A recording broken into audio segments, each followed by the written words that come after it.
जय श्री कृष्ण चैतन्य प्रभु नित्यानंद श्री अद्वैत गदाधर श्रीवासादि गौर भक्त वृंद। हरे कृष्ण कृष्ण कृष्ण हरे हरे, हरे राम राम राम हरे हरे। तो प्रारंभ करते हैं। ओम नमो भगवते वासुदेवाय। ओम नमो भगवते वासुदेवाय। ओम नमो भगवते वासुदेवाय। नारायणं नमस्कृत्य नरं चैव नरोत्तमं देवीं सरस्वतीं व्यासं ततो जयमुदीरयेत्। नष्टप्रायेष्वभद्रेषु नित्यं भागवत सेवया भगवत्युत्तमश्लोके भक्तिर्भवति नैष्ठिकी। श्रीमद्भागवत महापुराण की जय। श्रील प्रभुपाद की जय। श्रीमद्भागवत महापुराण के प्रथम द्वितीय श्लोक को हमने अच्छे से समझा। दूसरा श्लोक श्री श्रीधर स्वामी पाद के अनुसार उनका क्या अर्थ है, जीव गोस्वामी पाद के अनुसार क्या अर्थ है, हमने समझा। फिर उसमें कुछ प्रश्न उत्तर, फिर श्रीपाद विश्वनाथ चक्रवर्ती ठाकुर द्वारा सार अर्थ को प्रदर्शित करने वाली सारार्थ दर्शनी टीका का आश्रय लेकर के हमने समझा। बड़े अच्छे से श्लोक को हमने समझा। और अब एक बार पुनः श्रील प्रभुपाद जी की कृपा से हमें इन सब का सार समाहार मिल गया है। कैसे, अब आपको समझ में आ जाएगा। प्रभुपाद जी की टीका में सारी टीकाएं सन्निहित हैं, समाहित हैं आज की भाषा में, ये समझ में आ जाएगा। तो अनुवाद क्या है श्लोक का? श्लोक है धर्मः प्रोज्झित कैतवोत्र परमो निर्मत्सराणां सताम् वेद्यं वास्तवमत्र वस्तु शिवदं तापत्रयोन्मूलनम्।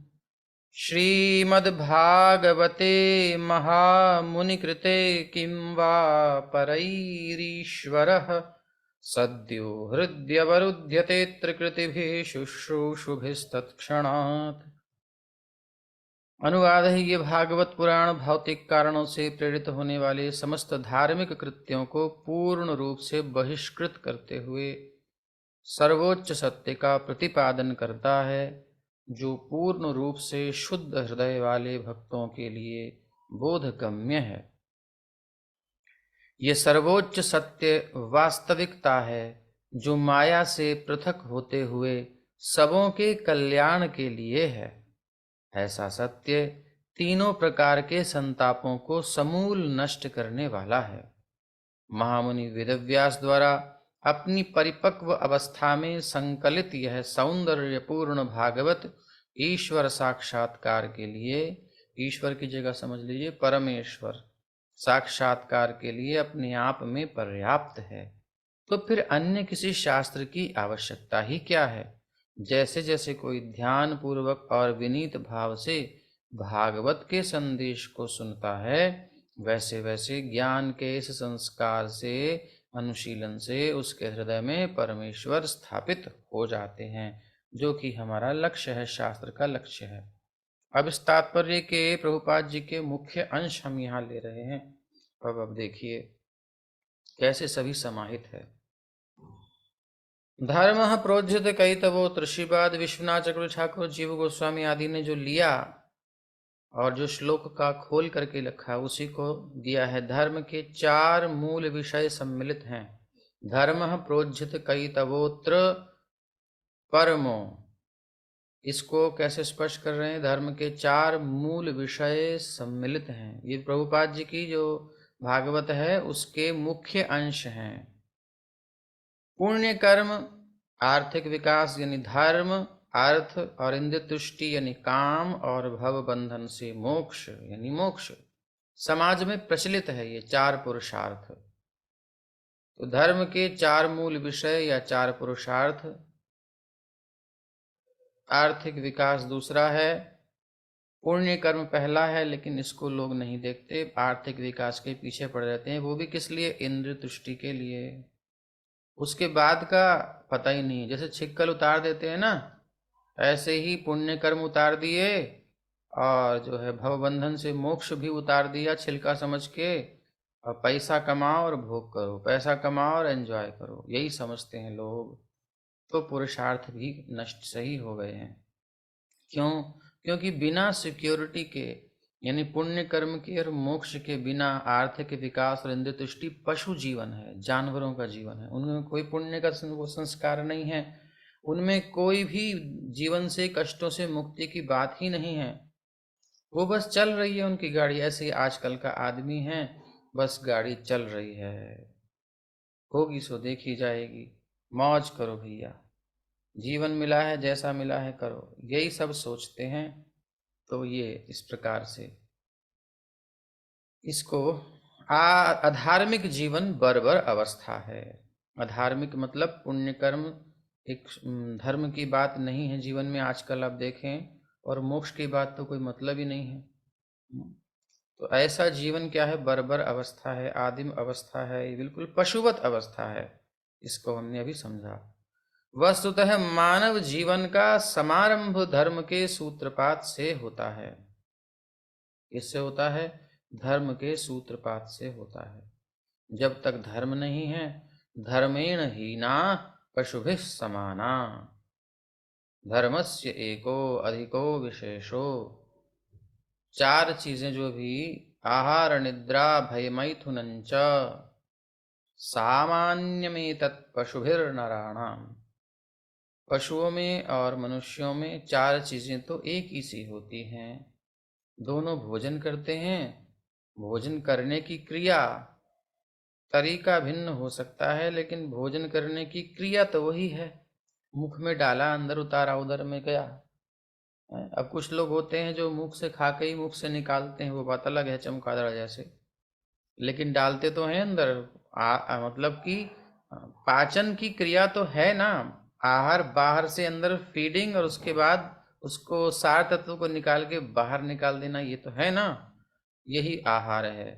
निद्रा, सब सोते हैं, कोई कोई पक्षी उड़ते उड़ते सो जाते हैं, कोई पेड़ पर सो जाते हैं, कोई जमीन पर रोड पर सोते हैं, कोई घोंसले में सोते हैं, कोई बिल में घुस के सोते हैं, कोई डबल बेड पे डनलप के गद्दे पे सोते हैं। सोते सभी हैं। निद्रा सब में समान है, एक पशु में और मनुष्य में कोई अंतर नहीं है। और सबको अपनी सुरक्षा की चिंता होती है, भय होता है, अपनी सिक्योरिटी की सबको होती है।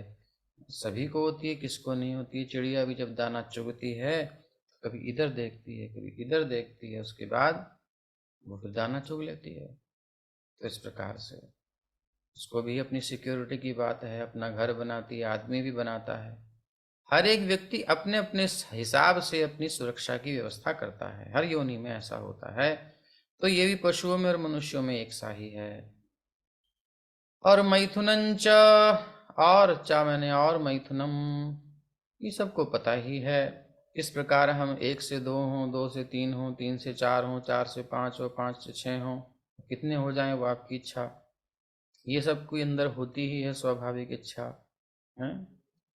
तो ये 4 काम मनुष्य भी करता है, पशु भी करता है। इस दृष्टिकोण से देखें तो पशुओं में और मनुष्यों में तो कोई अंतर नहीं है।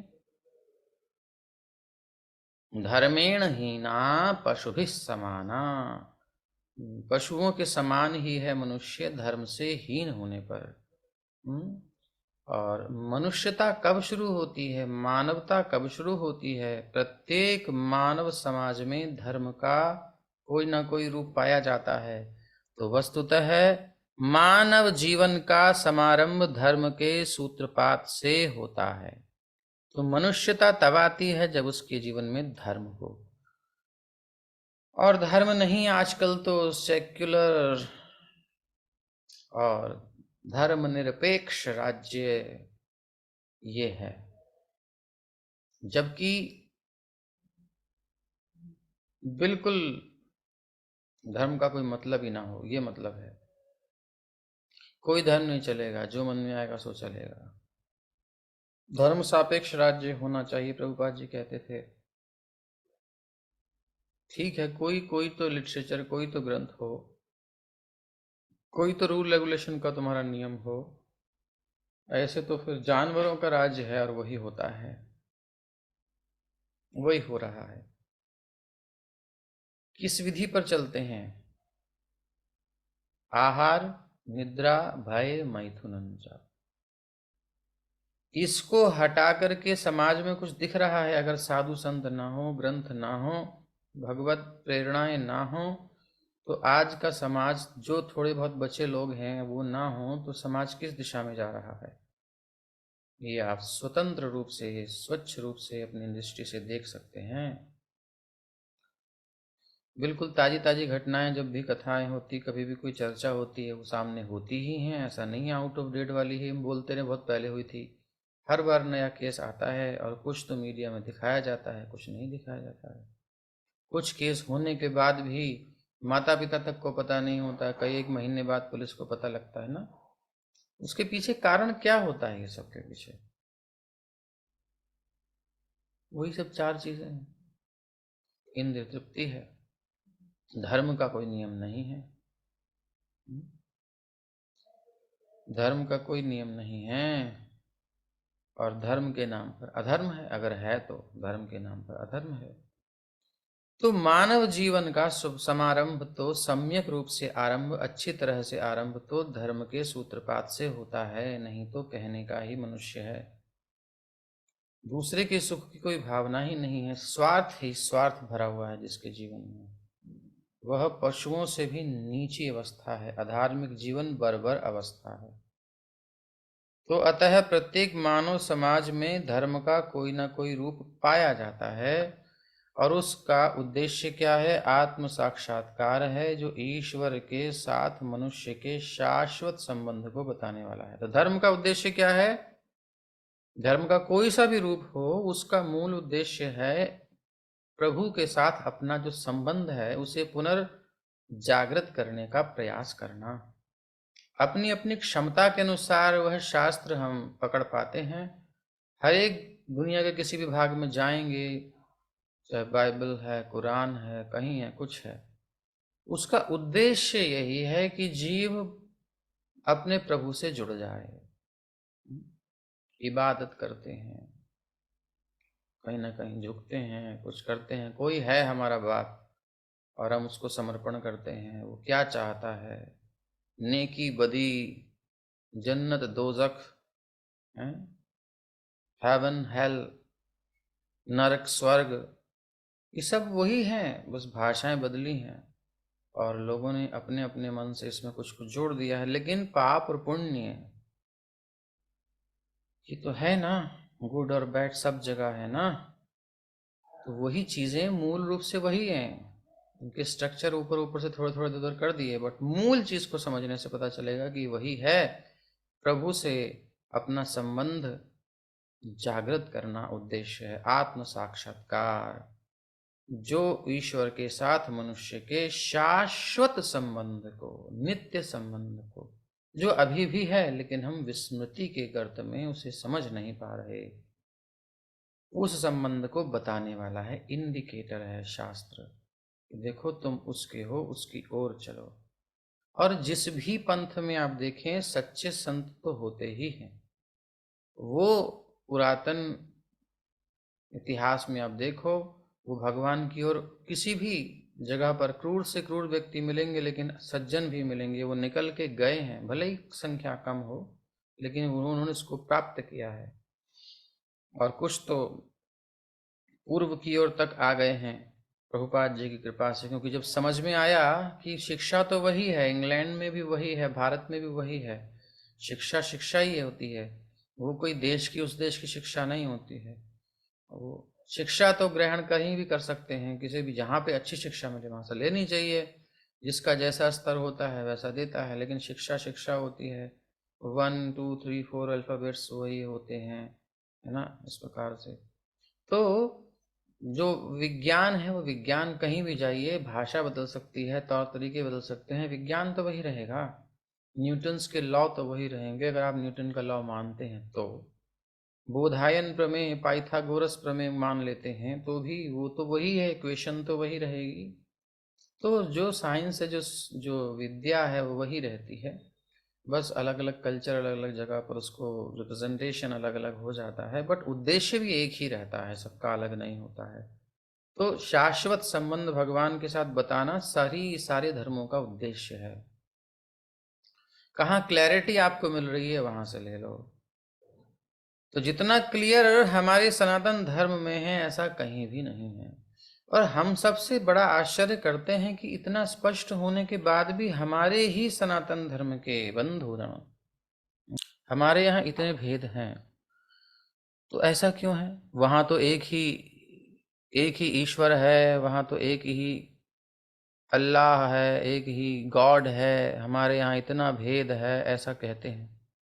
बड़ा आश्चर्य होता है। और स्टूडेंट्स विशेषकर, जो युवा पीढ़ी आजकल विशेषकर कहने लगी है, ये वायरस कहाँ से आ रहा है, कभी सोचते ही नहीं हम लोग। डॉक्टरी कर रही हैं, कोई इंजीनियरिंग कर रहा है, वो सब ये प्रश्न करते हैं हमसे।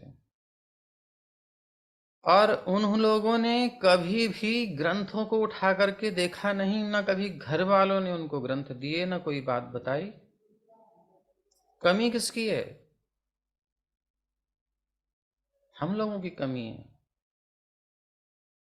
अपने अपने बच्चों से आज ही पूछिए, बेटा बताओ धर्म के विषय में तुम्हारी क्या धारणा है।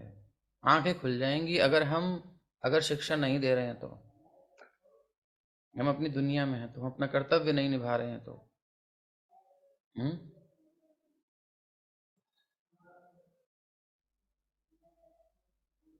ये प्रश्न होते हैं।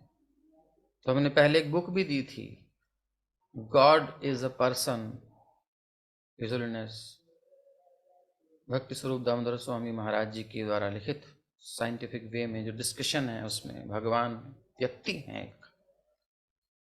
और क्रिश्चियनिटी में क्लियर नहीं है,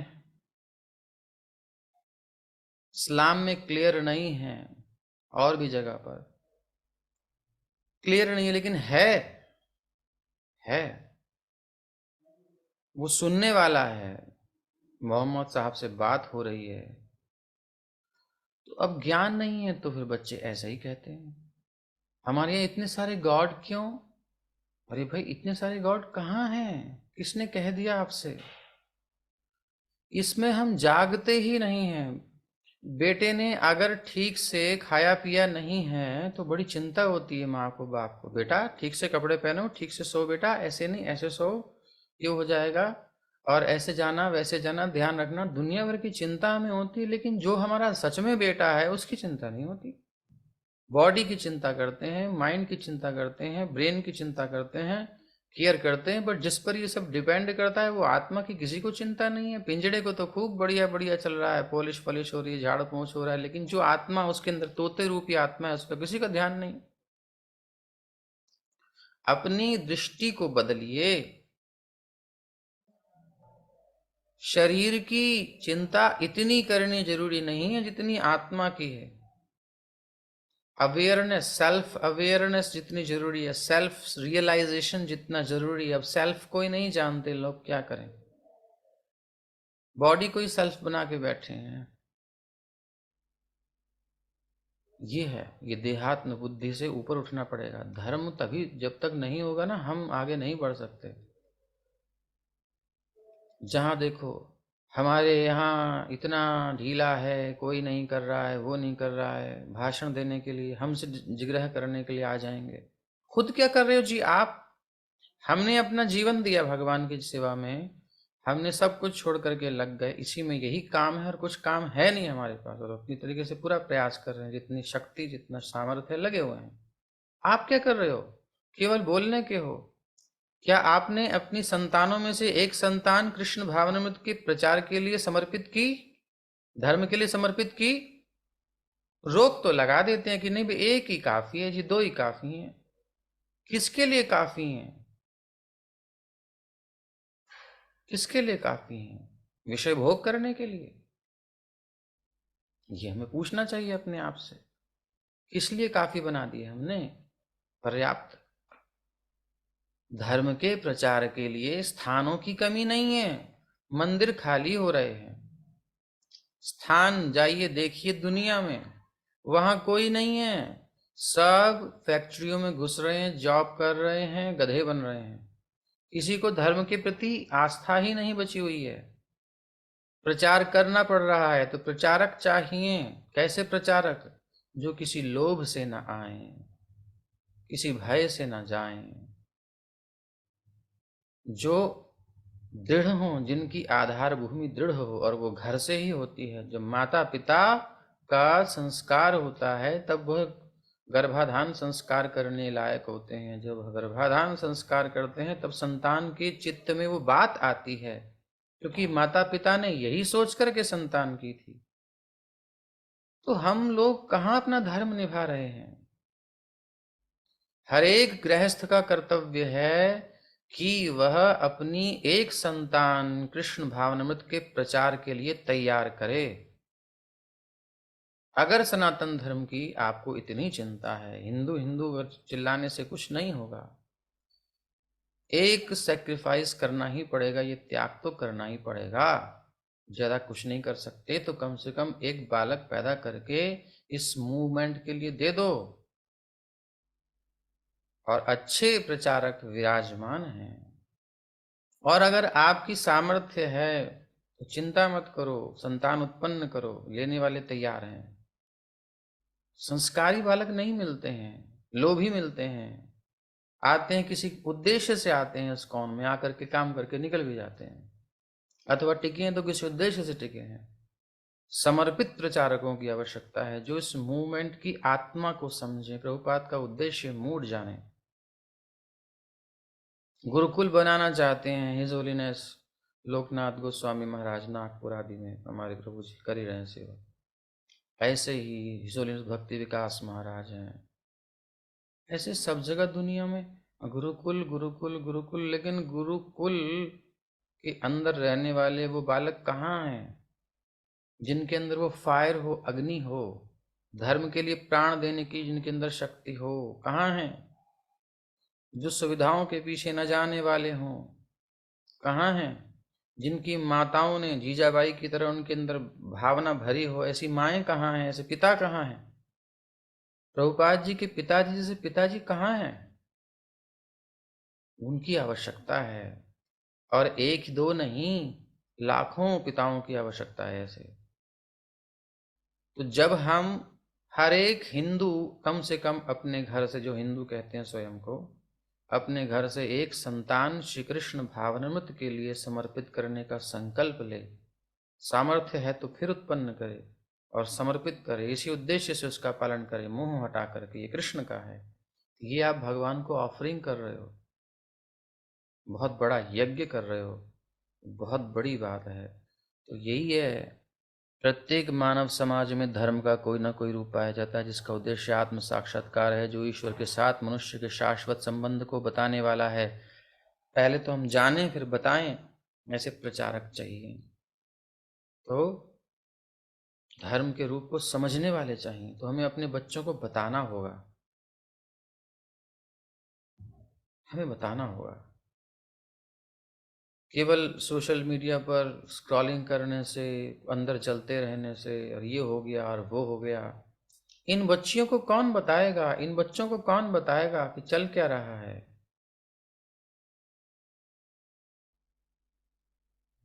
कहाँ से जहर आ रहा है, कहाँ प्रभाव दे रहा है?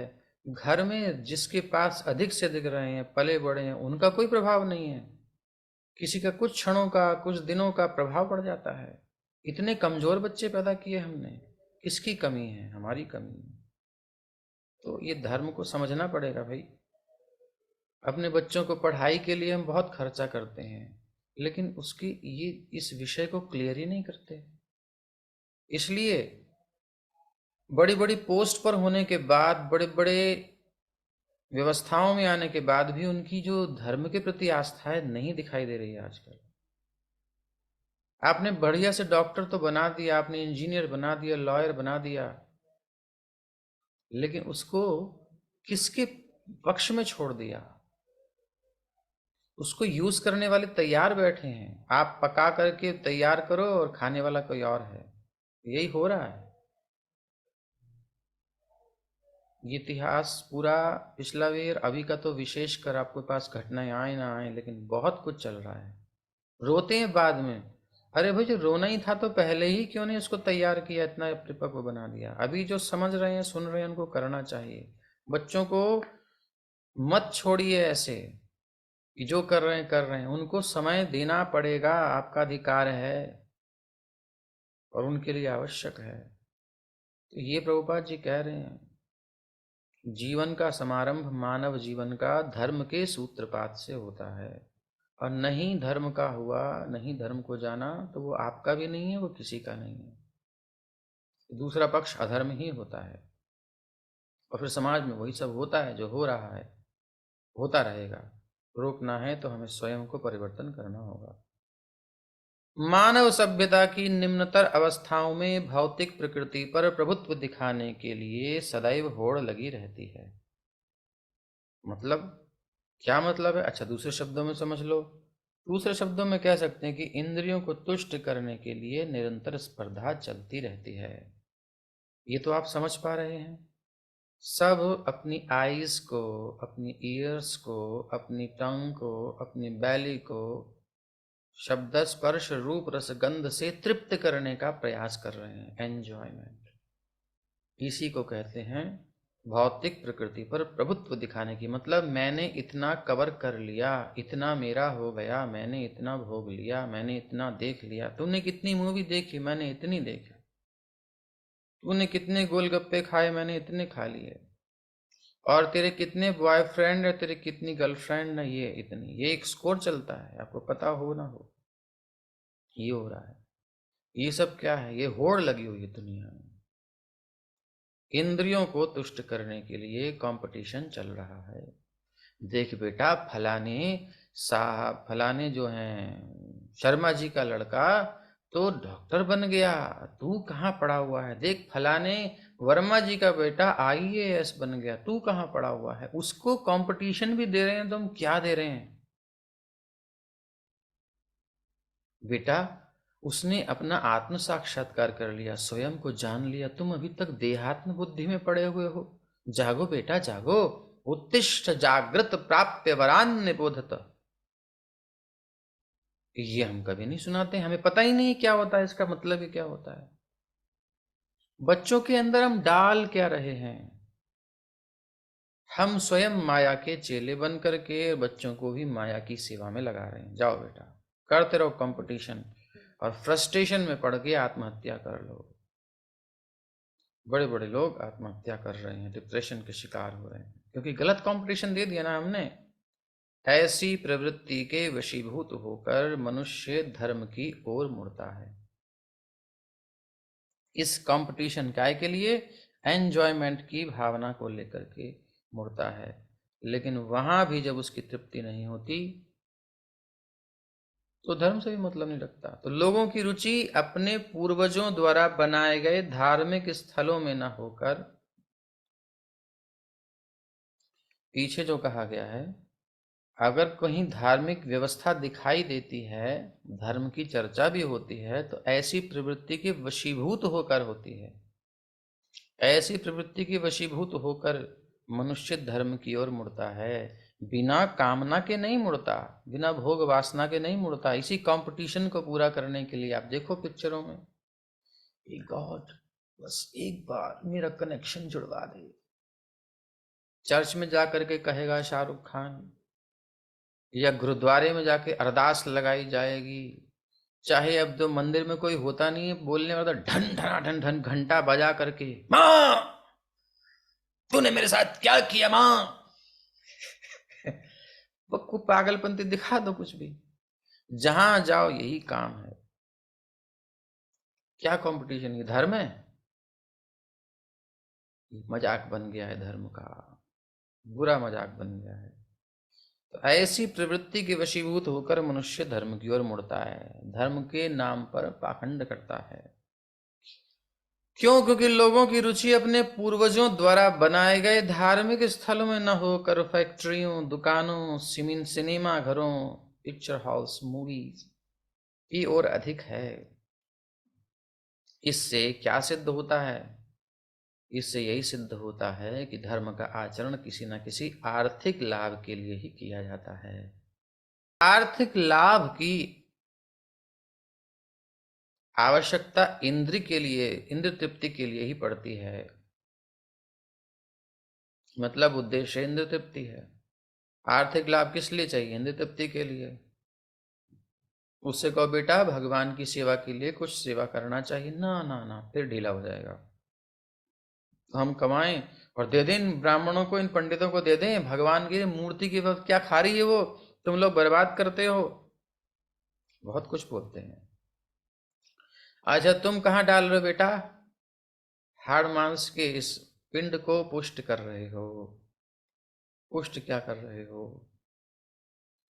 डबल ट्रिपल 4 टाइम होते जा रहे हैं, खाना पीना बैठना उठना कठिन होता है, फिर इसी के इलाज में खर्च करते हो। पहले तो भोगने में खर्च किया, फिर भोग में जो आता है रोग, उस रोग में खर्च करते हो। सारा जीवन कमा कमा कर मर जाते हो। पहले भोग फिर रोग, यही होता है। तो तुम बेटा कभी अपने आप नहीं देखते कि अपने लिए क्या कर रहे हो, क्या तैयारी कर रहे हो। इंश्योरेंस होता है और क्या क्या चीज़ें होती हैं, बुढ़ापे के लिए होता है, कई चीज़ें होती हैं। तो यानी कि इतना क्लियर है कि तुम अपनी कब्र खोद चुके हो, अपनी क्या कहते हैं खाई खुदवा चुके हो, उसी में गिरने के लिए तुम अपनी व्यवस्था कर रहे हो कि चोट ना लगे। तो दोनों चीज़ें समझनी पड़ेंगी। दूसरी जगह हम जहाँ वास्तविक जगह है वहाँ हमारे अंदर कोई भावना नहीं आ रही, हमारे बालकों के अंदर। आज की आने वाली पीढ़ी क्या हो रही है, हमें अपने बच्चों को देखना पड़ेगा। तो आर्थिक विकास की आवश्यकता पड़ती है, इंद्र तृप्ति के लिए ही पड़ती है। वेदों में उपर्युक्त चारों कर्मों की संस्तुति नियामक के रूप में की गई है, जिससे इंद्र तृप्ति के लिए अनावश्यक स्पर्धा उत्पन्न न हो। तो वैदिक व्यवस्था क्या है? धर्म करो बेटा, धर्म के द्वारा तुमको प्राप्त होगा मोक्ष। और अर्थ का अर्जन करो, अर्थ के अर्जन से धर्म करो, धर्म से फिर अर्थ होगा, अर्थ से फिर धर्म करो, धर्म से फिर अर्थ होगा, और फिर ऐसा धर्म करो कि तुम्हें मोक्ष की प्राप्ति हो जाए। और फिर ये जो इंद्र तृप्ति है, ये जो भोग विलास, बोले ये तो जीवन चलाने के लिए है। खाना पड़ता है ये भी भोग है, सोना पड़ता है ये भी भोग है, शब्द स्पर्श रूप रसगंध इंद्रियों का विषयों से समाहार करना पड़ता है, संपर्क करना पड़ता है, ये विषय भोग है। यही बस है। किस लिए? केवल जीवन यापन के लिए, केवल जीना है बेटे, इसलिए, और कुछ नहीं है। जीवन भोग के लिए, भोग में फंसने के लिए नहीं मिला है। पुत्र का सत्वम शुद्धेद्यस्मात् ब्रह्म सौख्यम तनंतम। तो पिताश्री माताश्री सुख नहीं है के संसार में? मॉम डैड, बेटा डैड मत करो मुझे, अभी मैं लाइव हूं, जीवित हूं। सुख संसार में नहीं है, नहीं है। सारी दुनिया दिखा रही है, इतना एडवर्टाइजमेंट हो रहा है बेटे, धोखा है, चीटिंग है। कैसे? तो अब ये क्वेश्चन को चैलेंजिंग बोर्ड में लेकर के आपको अपने बच्चे का उत्तर देने में कन्विंस होना चाहिए, तैयार होना चाहिए। उसे कन्विंस करने में आप प्रिपेयर, परिपक्व होने चाहिए, तब बात बनेगा। आज बालकों से ज्यादा ट्रेनिंग माता पिता की है इस जनरेशन को सिखाने के लिए। और नहीं तो फिर डिवोटीज के पास भेजो, वो ट्रेन कर देंगे, लेकिन वो संस्कार भी तो हों। तो जो अब विवाह करने वाले हैं उनको तो तैयार कर दे हम, कम से कम आने वाली पीढ़ी को, कि वो अपनी संतानों को ठीक से आगे की दिशा दे सकें। कुछ तो करना पड़ेगा, ऐसे काम नहीं बनेगा। तो ऐसी व्यवस्था है। वेदों में उपरोक्त 4 कर्मों की संस्तुति नियामक के रूप में की गई है, जिससे इंद्रिय तृप्ति के लिए अनावश्यक स्पर्धा उत्पन्न न हो। जो कंपटीशन आज चल रहा है धर्म से रहित होने के कारण, अंधी दौड़ चल रही है, गला काट लो बस दूसरे का, जैसे मिले वैसे भोग करना है बस। झूठ बोल के, धोखा देकर कैसे अपना बस इंद्रियों की तृप्ति करो। इंद्रियों की तृप्ति ऐसे जब हो रही है, धर्म के नाम पर जो होती थी इससे तो अच्छी थी। उसमें कुछ भय था, दूसरे के धन को, दूसरे की स्त्री पर दृष्टि नहीं डालने की बात थी। आजकल धर्म गायब कर दिया, तो फिर जो आए सो ठीक है, जिसका है चलेगा, कैसे भी लो, बस मौज करनी है। इस सभ्यता से तो धर्म के नाम पर इंद्रिय तृप्ति कम से कम ठीक थी, पहले जो थी, धर्म करके और थोड़ा सा इंद्रिय तृप्ति भी कर रहे थे लोग। धर्म के द्वारा इंद्रिय तृप्ति चाहते थे कि स्वर्ग जाएंगे, धन मिलेगा, ये यज्ञ कर लो, वो अनुष्ठान कर लो, ऐसे मिलेगा। कम से कम धर्म में लगते तो थे, जानते तो थे कि अगर हम अधर्म करेंगे तो नरक मिलेगा, हमें कष्ट होगा जीवन में, हमें समझना है। आज की जनरेशन तो ये सब मानती नहीं है, तो बहुत निम्न स्तर पर स्थिति आ गई है। तो ये नियामक के रूप में 4 कर्मों की संस्तुति वेदों में है कि भाई धर्म, अर्थ और मोक्ष, धर्म और मोक्ष के बीच में काम और अर्थ रहेगा तो ठीक रहेगा। इसकी जब इसे हटा देगा तो बड़ा उत्पात करने वाला हो जाएगा, ताकि स्पर्धा उत्पन्न ना हो। लेकिन श्रीमद् भागवत में पास जब आप आए हो, तो श्रीमद् भागवत तो इंद्र तृप्ति सारे कर्मों से ही परे है। तो समाज की व्यवस्था जैसी है, जिसमें धर्म नाम की चीज नहीं है, केवल सेंस एंजॉयमेंट, इंद्रिय तृप्ति ही आधार है इसका। कुछ भी करना है किस लिए? पैसा मिले, शोहरत मिले, प्रसिद्धि मिले, नाम हो हमारा, नेम फेम मिले, यही उद्देश्य है। इससे उठ करके उद्देश्य है कि भगवत प्रसन्नता हो, भगवान धर्म के अनुसार हम भोग करें, धर्म के अंतर्गत रह करके हम विषय भोग करें। ये सेकंड स्टेज अच्छी स्टेज है, वो नीचे वाली है, ऊंची वाली। और उससे भी ऊपर श्रीमद् भागवत है, वो कहती है कि भाई ये सब करो बंद, शारीरिक इंद्रियों की तृप्ति करने की बात कर दो बंद। ये तो जितना जीवन है यापन के लिए जरूरी है उतने तक रखो, बाकी समय पूरा लगाओ आत्म साक्षात्कार के लिए, आत्मानंद के लिए। इन समस्त इंद्र तृप्ति, श्रीमद् भागवत इंद्र तृप्ति संबंधी इन सब कर्मों से परे है। ये नितांत दिव्य साहित्य है, जो उन्हीं शुद्ध भगवत भक्तों द्वारा समझा जा सकता है, जो स्पर्धात्मक इंद्र तृप्ति से परे रहते हैं। जो संसार में तेरे पास मेरे से ज्यादा कैसे है, मैं तेरे से ज्यादा करके दिखाऊंगा, कम विश्व में सबसे अधिक अमीर आदमी कौन है, मैं बन के दिखाऊंगा, और क्या क्या क्या अलग अलग कंपटीशन, उससे अरे परे रहते हैं ये भक्त। जो भागवत के भक्त होते हैं वो इन सब से प्रभावित नहीं होते, क्योंकि उनका बहुत हाई, बहुत ऊंचा उद्देश्य होता है। ऐसे अध्यात्मवादी द्वेष रहित और शुद्ध हृदय वाले होते हैं, क्योंकि संसार में उनकी कोई इच्छा ही नहीं है। उनकी इच्छा तो कहीं बहुत ऊंची है। जो बहुत ऊंची चीज पाना चाहते हैं वो छोटी मोटी चीजों में नहीं अटकते। कुत्ता हड्डी के लिए लड़ता है, सूखी हड्डी के लिए। शेर, शेर क्या हड्डी के लिए लड़ता है? शेर कभी हड्डी के नहीं लड़ता, वो मांस के लिए भिड़ता है। तो छोटी मोटी चीजों के लिए नहीं। तब श्वान निरख मृगराज सूख हाड ले भागहीं। और संसार में क्या हो रहा है? कंपटीशन किस चीज का है? हड्डी का कंपटीशन। सूखी हड्डी, उसको देख करके और कुत्ता सोचता अरे शेर आ गया, मेरी हड्डी ना ले ले कहीं मुझसे, ऐसा कंपटीशन करे। अथवा कुत्ते कुत्ते आपस में कंपटीशन करते हैं, हड्डी मेरी है, हड्डी मेरी है। ये संसार में कंपटीशन चल रहा है। शेर कभी इन कुत्तों की हड्डी के पीछे जाएगा क्या? नहीं।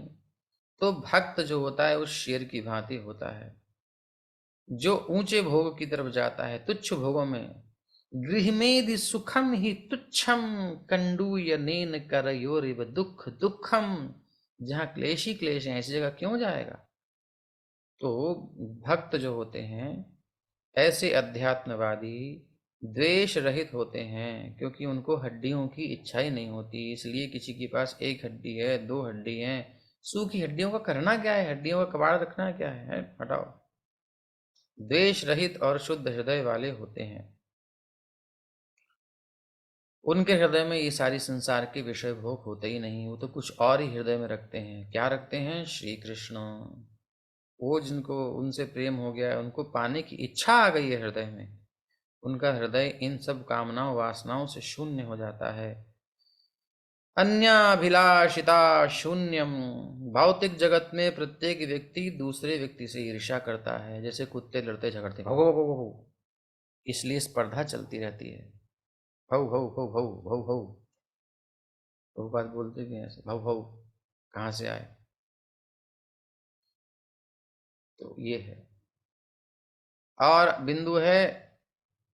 लेकिन भगवान के दिव्य भक्त न केवल भौतिक ईर्ष्या द्वेष से रहित होते हैं, उससे भी आगे चले जाते हैं। यही नहीं कि रिलीफ हो गया, ईर्ष्या द्वेष नहीं, कंपटीशन नहीं है, भौतिक स्पर्धा नहीं है, उससे भी आगे जाते हैं, बल्कि उन लड़ने वालों के जीवन में भी कल्याण करना चाहते हैं, सबका कल्याण करना चाहते हैं। और वो ईश्वर को केंद्र मानकर स्पर्धा से रहित समाज, गला काट सभ्यता से रहित समाज स्थापित करने का प्रयास करते रहते हैं।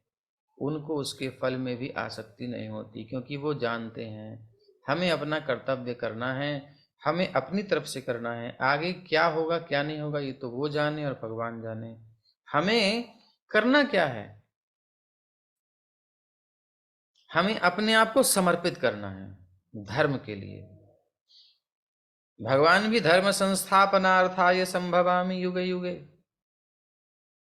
और हमें भी बस कृष्ण की इस मिशन में अपने आप को समर्पित करना है।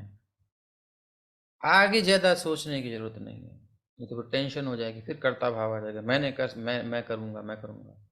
गुरुजनों ने प्रेरणा दी है, गुरुजनों ने आज्ञा दी है, तो उस आज्ञा को धारण करके पूरा परिश्रम कर देना हमारा कर्तव्य है। लेकिन ऐसा होगा ही, हम सोच रहे हैं ऐसा, तो हमारा बोला हिसाब किताब नहीं होना चाहिए। ये उन्होंने कहा है, प्रभुपाद जी ने कभी नहीं कहा कि हाँ मैं करूंगा मैं कर सकता हूँ। गुरु महाराज ने कहा है, उनके आदेश का पालन करने के लिए मुझे जाना है। सुमति मोरारजी कहती हैं, अरे यू आर वेरी ओल्ड।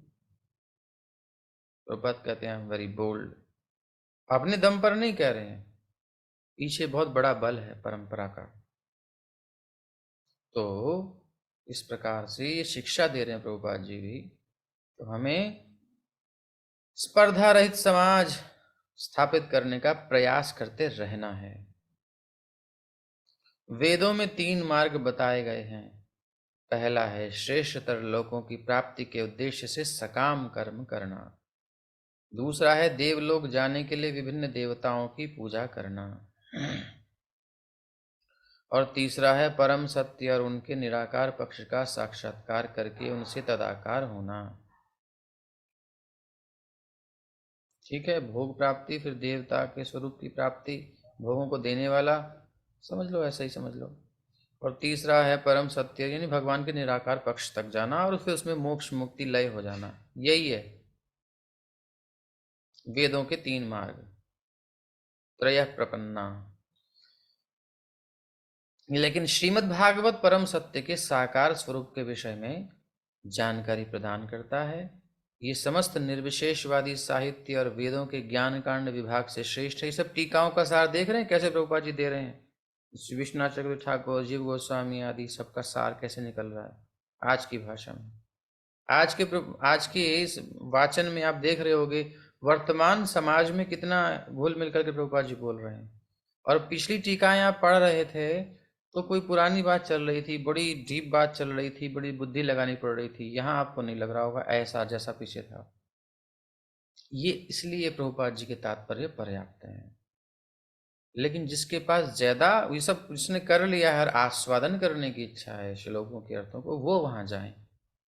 तो ये अंतर स्पष्ट समझ में आ रहा है। तो जनरल सबके लिए भागवत की टीका प्रभुपाद जी की पर्याप्त है, वो सब आ गया है इसमें आज के हिसाब से, क्योंकि ये पूर्ण पुरुषोत्तम भगवान श्री कृष्ण की पूजा का निर्देश करता है। यह कर्मकांड से उपासना कांड से भी उच्चतर है। और एक बिंदु है कि मूल तत्व से अलग कुछ नहीं है, किंतु साथ ही साथ सारी शक्तियां मूल तत्व से पृथक हैं। इसको समझने में यही है अचिंत्य भेदाभेद तत्व। भगवान से जगत पृथक नहीं है, लेकिन फिर भी पृथक है, क्योंकि भगवान नित्य है, जगत अनित्य है। लेकिन क्योंकि भगवान से उत्पन्न हुआ है, इसलिए भगवान से अलग नहीं है। दोनों चीजें कैसे हैं, यही समझने की बात है। तो भेदाभेद दर्शन पर आधारित इस दिव्य चेतना का विकास हो जाने से तीनों प्रकार के कष्टों से तुरंत ही मुक्ति प्राप्त हो जाती है। कौन कौन से कष्टों से मुक्ति प्राप्त होती है? ये 3 प्रकार के कष्ट हैं। मन तथा शरीर से उत्पन्न दुख कौन से होते हैं? आध्यात्मिक क्लेश। अन्य जीवों द्वारा पहुंचाए गए दुख आदि भौतिक क्लेश, और प्राकृतिक विपदाओं से उत्पन्न दुख जिन पर किसी का वश नहीं होता है जी, आदि दैविक क्लेश। इन सब से उठ जाता है व्यक्ति दिव्य चेतना का विकास हो जाने से, कृष्ण भावना का विकास हो जाने से, इस समझ जाने से कि संसार क्या है, भगवान क्या है, मेरा भगवान से क्या संबंध, संसार से भगवान का क्या संबंध, मेरा संसार से क्या संबंध। ऐसा सब चीजें जब समझता है, ये पढ़ने पढ़ाने सुनने सुनाने मनन करने से ये हमारी चेतना अपलिफ्ट हो जाती है, उठ जाती है। इन दुखों क्लेशों का प्रभाव कम पड़ता है। तपंती विविधास तापा, विविध ताप तपाते हैं संसार को, ये जो ताप हैं। लेकिन मद भक्तान एतान ना, श्री कपिल देव कहते हैं मैया जो मेरे में मन लगाते हैं ना, उनमें जिनका चित्त मुझ में लगाया है, ऐसे एतान मदगत भावान जो मुझ में भावयुक्त हैं, उनमें ना, उनको ये ताप नहीं तपाते। अब ये कैसे समझ में आएगा? आप अनुभव कर सकते हैं। जिन्होंने जितनी गंभीरता से भक्ति की है, भगवान में चित्त को लगाया है, उनकी संसार की अपेक्षाएं उतनी कम हो जाएंगी, आशाएं कम हो जाएंगी, इंद्रियों को तृप्त करने की इच्छाएं उतनी कम हो जाएंगी। और जो जितना कम भोग करेगा, उतना कम उस पर चार्ज पड़ेगा त्रिताप के रूप में। रोग किसे होता है? जो भोग करता है, पीछे जन्म में किया हो, इस जन्म में किया हो, कैसे भी हो। पुलिस किसको पकड़ती है? जो चोर चोरी करता है, गलत काम करता है। एक नियम है, आज की परिवेश को मत लीजिए, एक नियम है। सूरज जहां होता है वहां पर धूप होती है, वहां पर प्रकाश होता है, ताप होता है। इस प्रकार से जहां कृष्ण भावना होती है, वहां ये ताप नहीं होते भाई, नहीं होते। न एतान मदगत चेतसः, जिसकी चेतना भगवान में स्थापित हो गई, वो इन त्रितापों से परे हो जाता है, मुक्त हो जाता है। श्रीमद् भागवत का शुभारंभ परम, ताप अपनी जगह रहते हैं, सब संसार अपनी जगह रहता है, लेकिन वह उस चेतना उसकी वहां से अपलिफ्ट हो जाती है, कृष्ण चेतना। श्रीमद् भागवत का शुभारंभ परम पुरुष के प्रति भक्त के आत्मसमर्पण या शरणागति से होता है। अब इसे कैसे शुरुआत होगी जी? इन 3 दुखों से मुक्त होना चाहते हैं, तापत्रयोन्मूलनम, तो कहते हैं कि भगवान के प्रति शरणागति। कैसे? भक्त भली भांति जान रहा होता है कि वो भगवान से एक होते हुए भी उसकी स्थिति उनके नित्य दास के रूप में है। भगवान के अंश हैं, इसलिए एक ही हैं, वही गुण है जो भगवान के हैं, लेकिन फिर भी मात्रा उतनी नहीं है। तो हम नित्य उनके संबंध में हैं, उनके हैं, लेकिन दास रूप से, सेवक रूप से हैं। दासो हम रघुनाथस्य जीवेर स्वरूप है कृष्ण नित्य दास। भौतिक विचारधारा के अनुसार क्या है? मनुष्य झूठे ही अपने को अपने आसपास की चीजों का स्वामी मानता है। ये है पॉजेसिवनेस। इसलिए वो जीवन में 3 प्रकार के संतापों से पीड़ित रहता है। तो भैया बात क्या समझ में आई? हमारे कष्ट का कारण क्या है? कष्ट का कारण यह है कि हम झूठे ही इसके भौतिक विचारधारा के अनुसार ये है, भौतिक विचारधारा के अनुसार, भौतिक विचारधारा के अनुसार मनुष्य झूठे ही अपने को अपने आसपास की सब चीजों का स्वामी मानता है। थोड़ा अपने अंदर खंगालें, देखें कि मानते हैं कि नहीं। हमारी चेतना, हमारी धारणा, हमारी सोच के विपरीत कुछ होता है तो तुरंत भ्रुकुटी टेढ़ी हो जाती है। हमें ऐसा कैसे हो सकता है, ऐसा कैसे हो गया? क्योंकि हम ये मानते हैं कि ये मेरे नियंत्रण में है, नहीं तो होना चाहिए, क्यों नहीं है। इसीलिए टेंशन होती है और कोई कारण नहीं है। इसीलिए डिप्रेशन भी होता है और कोई कारण नहीं। भी हो कैसे गया, मैंने तो एक्सपेक्ट ही नहीं किया था। ये है। अब ताप समझ जाओगे आप, कैसे तापों से हम फंसते हैं, कैसे मुक्त होंगे। ये पॉजिटिवनेस हमारी ये मार रही है हमें। देखो प्रभुपाद कितना स्पष्ट क्लियर कर रहे हैं। भौतिक विचारधारा के अनुसार, जो आज समाज की विचारधारा है, मनुष्य झूठे ही, रियलिटी नहीं है, झूठे ही अपने को अपने आसपास की सब चीजों का स्वामी मानता है।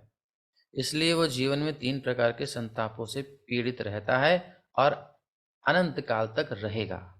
इस चेतना में जब तक रहेगा कोई बचा नहीं सकता उसको, क्योंकि वो खुद ही ऐसा मानता है। तो अब एक पिल्ला था, वो बैलगाड़ी के नीचे जा करके सो गया। बैलगाड़ी के नीचे सोया और फिर जब उसकी नींद खुली, मौज करी, मन किया चलता हूँ अब आगे, बहुत हो गया धूप में इसके नीचे बैठे बैठे।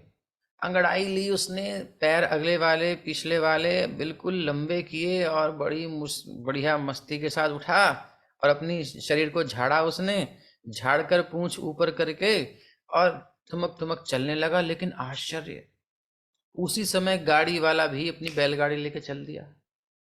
अब चल दिया तो अब वो पिल्ला सोचते हैं, अरे गाड़ी चल रही है, मैं चला तो गाड़ी चली, क्या बात है। वो दौड़ रहा है, ये भी दौड़ रही है। और फिर कहीं जा कर के इस पिल्ले का मन हुआ कि बस अब थोड़ा यहाँ रुकते हैं, और गाड़ी वाला भी वहीं रुक गया। आश्चर्य हो गया उसमें, ऐसा कुछ जुगाड़ बन गया। अब उसने क्या सोचा, अरे वाह, मैं रुका, गाड़ी रुकी, मैं चला, गाड़ी चली, इसका मतलब गाड़ी मैं ही चला रहा हूं, क्या बात है। अभी सो गया, सो गया तो अब गाड़ी वाले का विचार थोड़ा पैरेलल नहीं चला, थोड़ा ऑड हो गया। हाँ, तो चल दिया। अब ये कह रहा, अरे मेरे बिना कैसे गाड़ी चली गई। ये उपनिषद की कथा है, एक दृष्टांत है। इसी प्रकार से हम कब तक सोचते हैं सब सब ठीक चल रहा है, जब तक हमारे मन के अनुकूल चल रहा होता है। बट चल तो वो तब भी मन के अनुकूल नहीं रहा था, कुछ और है जो चला रहा है। अदृष्ट है कोई जो चला रहा है सबको। आप देखो, एस्ट्रोलॉजी में जाइए, आपकी एक नेचर बताई जाएगी। आप नंबर से देख लो, 1 नंबर वाले, 2 नंबर वाले, 3 नंबर वाले, कहीं से भी जाके देख लो, वो आपकी प्रिडिक्शन कैसे कर देते हैं। मिले नहीं कभी आपसे, कभी हैबिचुअल कभी भी बात ही नहीं हुई कोई। भैया एक स्ट्रक्चर है हमारा, कोई अदृष्ट है जो हम पीछे करके आए हैं, उसके अनुसार मतलब हमने अपने आप को फिक्स किया है, हमने हिप्नोटाइज कर लिया है खुद ही को, ऐसा ही करना है, प्रिपेयर किया है हमने। तो सिलेक्शन हो चुका है, अब ये गाड़ी ऐसे ही चलने वाली है। इसीलिए तो भगवान कहते हैं निग्रह किंग करिष्यति, निग्रह क्या कर लेगा। लेकिन फिर भगवान भागवत में ये भी कह देते हैं, स्वभाव विजय शौर्यम, कोई अपने स्वभाव को जीत ले यही वीरता है टफ जॉब है, लेकिन हो सकती है, बट मोस्टली ऐसा होता नहीं। तो सूर्य की अपनी गति है, अपनी दिशा है, अपनी ऑर्बिट है, पृथ्वी की अपनी है। आप किसी बीज को भूमि में डालते हो तो चाहे उसको गाली सुनाओ, चाहे उसको संगीत सुनाओ, चाहे उसको अमृत से सींचो, चाहे कुछ करो, उसकी अपनी गति से ही बढ़नी है। उसको जो अनुकूलता चाहिए वो मिलेगी, तो पूरी मिलेगी, तो वो अपनी गति से ही बाहर आएगा, चिल्लाने से या प्यार करने से जल्दी नहीं आएगा। थोड़ा बहुत कुछ मान ले तो अलग बात है, ज्यादा नहीं। लिमिटेशंस है, लिमिटेशंस है। इतना नहीं कि हम सोचे कि बिल्कुल। अब महाप्रभु तो क्या है, प्रकृति के स्वामी है, सो उन्होंने बोया बीज आम का, वो आम ही आम आ गए पूरे एकदम से। क्या बात है। सब भक्तों ने आम खाए, कीर्तन करके थक गए थे, बढ़िया से आम खाए, आश्चर्य उसमें एक बीज नहीं, बढ़िया से आम खाए सबने। और तो और ज्ञानदा से कृपा बले निम्न वृक्षाम्र फले। अब दक्षिण बंगाल में जाइए आप, तो एक से एक भक्त मिलते हैं। तो नीम के वृक्ष से ज्ञानदास से भक्त हुए महाप्रभु के जन, उन्होंने नीम के वृक्ष में आम आम उत्पन्न कर दिए। नवाब को बड़ा गुस्सा आया, क्या मतलब, कैसे फकीर है यहाँ के, बताओ नीम के पेड़ पे आम पैदा कर दिया, और कोई सिस्टम नहीं किया था उन्होंने। ऐसे प्रकृति के परे दिखा देते हैं कभी कभी चमत्कार भक्त भी, जनरली नहीं दिखाते, प्रसिद्धि नहीं चाहते। तो उसने वो काट करके पास के उसमें सरोवर में डाल दिया, सरोवर क्या वहाँ पोखर कहते हैं। तो उसका भी बच्चा भी जब हम गए थे तब देखा था। तो ये सब होता है। तो प्रकृति के परे जाने के बाद तो कुछ भी कर सकते, बट अभी तो हम भोग कर रहे हैं, अभी तो हम योग नहीं कर रहे, तो प्रकृति के अंतर्गत हैं। तो हमारे अनुकूल चले ये जरूरी नहीं है। वो कभी कभी पिल्ले की तरह, गाड़ी वाले की तरह जो है, हमारा मन हमारे बच्चे से, हमारा मन हमारी पत्नी से, हमारा मन हमारे माता पिता से, हमारा मन हमारे बॉस से, हमारे कलीग से, हमारी टीम से, किसी किसी व्यक्ति से, कुछ बानिक ऐसा होता है, कुछ सिस्टम बना होता है, कुछ अदृश्य है जो बनता है, तो हमको लगता है कि ये सब ठीक चल रहा है, अब मेरे कंट्रोल में आ गया है। बट महान आश्चर्य होता है, जो सबका नियंत्रण कर रहा था आज उसके ऊपर नियंत्रण कर रहे हैं सब। जीवन में ऐसा अनुभव होता है कि नहीं होता हमें? हम्म, सबको रियलाइजेशन होता है, बट उसको इग्नोर कर देते हैं, इग्नोर इट। शिशुपाल के साथ भी हुआ था, बेचारे के साथ। वो सोच रहा था कि बस मैं ही लेके जाऊंगा, रुक्मिणी को कोई लेके नहीं जा सकता, सारे राजा मेरे साथ है, क्या कर लेगा कृष्ण। मगर बेचारे को बड़ा कष्ट हुआ। जिस पालकी को लेकर के आया था बेचारा बहू ले जाने के लिए, उसी में मुंह छुपा करके बैठ के उसे जाना पड़ा, बड़ा कष्ट हुआ। इसलिए उसने खूब गालियां सुनाई, खूब गालियां सुनाई, खूब गालियां सुनाई। भगवान ने कहा चलो कोई बात नहीं, मेरे को सुनाई ना, मेरे में तेरा चित्त था ना, आ जा मेरे पास आ जा। चाहे बच्चा चिल्लाए गालियां दे माँ को, लेकिन माँ तो अपने सीने से लगाती ही है, वो भगवान कृपा करते हैं। लेकिन हमारी क्या सिचुएशन है, हम भगवान से नहीं जुड़े। समाज की जिसकी बात हो रही है, हम इसके उसके हो करके आशा रखते हुए और अपने आप को फंसा के बैठे हैं। तो ताप क्यों है हमें? क्योंकि हम भौतिक विचारधारा के अनुसार झूठे ही अपने को, अपने आसपास की सब चीजों का स्वामी मानता है। इसलिए वो जीवन में 3 प्रकार के संतापों से पीड़ित रहता है। कोई भी संत भी होते हैं तो वो आपको बताते हैं, देखो ये समय कठिन चल रहा है, इसको निपटा लो, इसके बाद अच्छा समय आएगा, है? ऐसे समझाते हैं, बड़े लोग समझाते हैं, वो आपको बल देंगे। कुछ तो है जो चल रहा है, एक सीमित दायरा है जीव का। अगर भौतिक जगत में कुछ शक्तियां भी हैं तो एक सीमित स्तर तक है, उसमें भी बड़े सिद्धांत आ जाते हैं, फिर विषय बहुत डीप हो जाएगा कि ऐसा हुआ तो क्यों हुआ, उसके पीछे भी कोई कारण था। ये सारी सृष्टि कारणों से चल रही है, तो परम कारण कृष्ण है, उनको पकड़ लो, सारे कारण खत्म।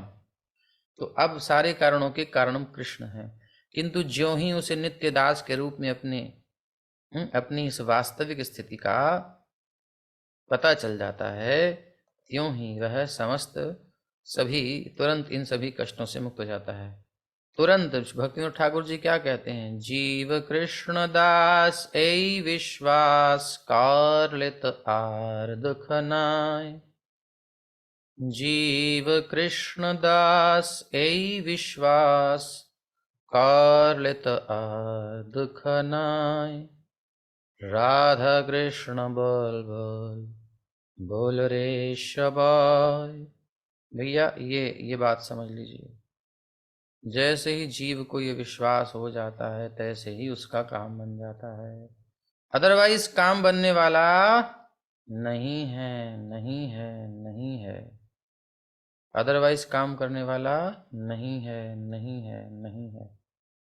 जीव को जैसे ही नित्य दास के रूप में भगवान के अपनी वास्तविक स्थिति का, पीछे क्या था, झूठे ही, अभी क्या है, वास्तव में ही स्थिति का पता चल जाता है, तो वो तुरंत इन सभी कष्टों से मुक्त हो जाता है। जीव कृष्ण दास ऐ विश्वास करलित आर दुख नाय। देखो, एक व्यक्ति अपने कमांडर या अपने बॉस या अपने कंपनी के मालिक के प्लान को समझ करके जब कोई एक्टिविटी करता है तो सक्सेसफुल होता है, लेकिन वो उसके प्लान को न समझकर अपना इंडिविजुअल प्लान जब अप्लाई करता है तो उसकी आशा पर पानी फिर सकता है। ठीक है, तो इस पूरी दुनिया की कंपनी का मालिक कोई एक है, उसका कुछ प्लान है, उसका कोई उद्देश्य है सृष्टि का। हमें इस जगत में यहाँ हैं तो कुछ पर्पस है, इसने संसार बनाया है। अब कुछ लोग ऐसे हैं बड़े विद्वान, वो कहते हैं कोई उद्देश्य नहीं है, किसी ने बनाया, किसी ने नहीं बनाया। खैर, उनको बोलने दो। मत्तः सर्वम प्रवर्तते, जिसने बनाया है वो बोल रहा है कि मैंने सब चला रहा हूं। अहम सर्वस्य प्रभु, मैंने बनाया है। बनाने वाला बोल रहा है मैंने बनाया, मैं चला रहा हूं, मैं ही इसका विनाश करता हूं। उसके बारे में भगवान बताते हैं कि क्या करो क्या ना करो, डू डोंट सी भगवान बोल रहे हैं ना। और फिर भी यहाँ के कुछ बड़े बड़े विद्वान, सो कॉल्ड विद्वान, कहते हैं नहीं वो तो सृष्टि का उद्देश्य कोई नहीं है और कोई किसने बनाया नहीं तुमको, बस वो तुम जो भी है। तो उनका जो प्लान है उस प्लान के अकॉर्डिंग हमें चलने का प्रयास करना चाहिए। कैसे पता चलेगा? अरे भाई, स्क्रिप्चर्स हैं, शास्त्र हैं, परंपरा भगवान ने दे रखी है। और फिर भगवान जब इन दो जगह से रिसोर्सेज भगवान ने जो दे रखे हैं उनको हम स्वाभाविक रूप से अपने आप को समर्पित करते हुए गंभीरता से, ईमानदारी से जब फॉलो करते हैं, अनुसरण करते हैं, पालन करते हैं, तो भगवान अंतर्यामी तया अंदर से प्रेरणा देते हैं। चैत्य गुरु कहा जाता है। बाहर से शास्त्र को, गुरुजनों को जब फॉलो करते हैं और फिर भी हम नहीं उन्नति कर पाते, गीता में प्रभुपाद जी बोल रहे हैं तात्पर्य में, नाश्याम्यात्म भावस्थो ज्ञान दीपेन भास्वता। ज्ञान का दीपक मैं प्रकाशित करता हूं, तो मुझे कोई नहीं समझा पा रहा, मैं हूं ना। डिजायर तो हो, तो जैसे ही हम अपनी प्लान भगवान का समझना चाहते हैं तब भगवान अपना प्लान समझा देते हैं। और फिर दुनिया में कौन है जिसकी हिम्मत रोक दे ऐसे भक्त को? प्रभुपाद जी गए, पूरी दुनिया को जीत लिया अकेले। प्रभुपाद जी ने, बूढ़े थे, इतने समर्थ नहीं थे, और उनसे कई कई ऊंचे हाइट के जो उनके शिष्य थे, मतलब बगल से भी नीचे आ जाएं, प्रभुपाद जी यूं देखते थे ऊपर और वो प्रभुपाद जी के चरणों में प्रणाम करते थे। कहां से आई पावर? गॉड का प्लान था। प्रभुपाद बार बार कहते थे, पृथ्वी ते आछे जो तो नगर आदि ग्राम, सर्वत्र प्रचार होइबे मोर नाम। प्रभु महाप्रभु ने कहा ये होगा, मेरे गुरु महाराज ने कहा ये होगा। स्वयं देखें तो प्रभुपाद जी की स्थिति भौतिक दृष्टिकोण से कुछ भी तो नहीं है ना। इंग्लिश इतनी फाइन उनकी, बॉन महाराज को उनको बीच में चक्कर हुआ था, बॉन महाराज को लाना चाहते थे, उनकी इंग्लिश अच्छी है, प्रभुपाद की इतनी अच्छी नहीं है। बहुत कुछ हुआ, ऐसे नहीं कौन चल रहा है। कुछ रिस्ट्रिक्शंस प्रभुपाद ने लगाए, यहाँ नहीं जाना, वो नहीं करना, इसका कारण है, समझना चाहिए। ऐसे नहीं है, मूवमेंट को आगे लेके जाना है, भगवान के प्लान को लेके जाना है, और वो जा रहा है। तो हिज ऑनर गौर गोविंद महाराज भी इस विषय में कुछ कह रहे थे। अब विषय दूसरा चला जा रहा है, मैनेजमेंट की दृष्टि से और एक पर्सनल दूसरी दृष्टि से, ऐसे कुछ कुछ उनके स्टेटमेंट्स हैं। ये सब चीजें बारीक चीजें अगर हम देखें, ये सब जो रियलाइज सोल हैं, जो भगवान प्राप्ति की हुई है, प्रभुपाद के शिष्यों में है, उस चीज को समझ करके उसके अंतर्गत रह करके फॉलो कर रहे हैं। तो बड़ी बारीक चीज है। हमें करना क्या है, हम सबके ठेकेदार नहीं हैं, अपने ठेकेदार जरूर हो सकते हैं। और अपने आप को हमें इस मिशन के लिए समर्पित करना है। जितनी मेरी हद है, जितनी मेरी शक्ति है, सामर्थ्य है, इतना मुझे मिला है, उसको जीवन पूरी शक्ति लगाकर समर्पित करना है। तो उनके प्लान से अपने आप को जोड़ना है, तो हम अपने जीवन में आनंद का अनुभव करेंगे। और हम अपना प्लान कुछ चलाएंगे, कुछ स्वार्थ रखेंगे, पॉजिटिवनेस लाएंगे, तो फंस जाएंगे माया के चक्र में। इससे भी बढ़कर श्री व्यास देव, बढ़कर श्रीमद् भागवत क्या कहती है,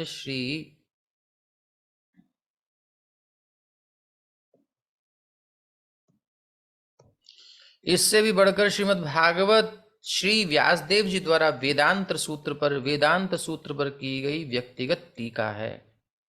और इसका लेखन उन्होंने अपने आध्यात्मिक जीवन की परिपक्व अवस्था में नारद जी के अनुग्रह से किया। श्री व्यासदेव भगवान नारायण के प्रामाणिक अवतार हैं, इसलिए उनकी प्रामाणिकता पर किसी प्रकार का प्रश्न नहीं उठाया जा सकता। और वो सभी वैदिक साहित्य के रचयिता भी हैं, तो भी वो श्रीमद् भागवत के अध्ययन को उन सारे साहित्यों से बढ़कर बताते हैं। ठीक है, व्यासदेव जी प्रामाणिक हैं, भगवान के अवतार हैं, प्लस उन्होंने सारे शास्त्रों को उन्होंने ही प्रकट किया है और उन्होंने ही भागवत दिया, उन्होंने ही कहा है कि ये बेस्ट है। तो अब कुछ बातें नहीं बची। भगवान श्री चैतन्य महाप्रभु ने श्रीमद् भागवत को निर्मल पुराण बताया है, अतः ये अन्य समस्त पुराणों से कुछ डिफरेंट, भिन्न है, विशेषता लिए हुए पीछे हमने देखा ही। इस दिव्य संदेश को ग्रहण करने की उचित विधि यह है कि इसे विनीत भाव से सुना जाए, चैलेंजिंग मोड में नहीं। यहाँ पर उचित मार्गदर्शन के लिए जो एक शब्द प्रयुक्त है वो है शुश्रूषु। शुश्रूषुभिस्तत्क्षणात् जो शब्द आता है उसी की बात है, शुश्रूषु।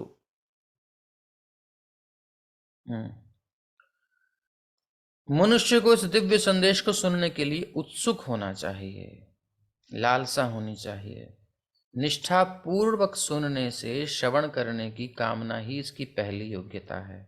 अब कुछ लोगों को इसमें इंटरेस्ट नहीं है, रुचि नहीं है, समझ में नहीं आ रहा, तो कृपया वो हमारी एक्स्ट्रा क्लासेस ज्वाइन करें। जो स्टूडेंट वीक होते हैं उनके लिए एक्स्ट्रा क्लासेस की व्यवस्था कर दी जाती है।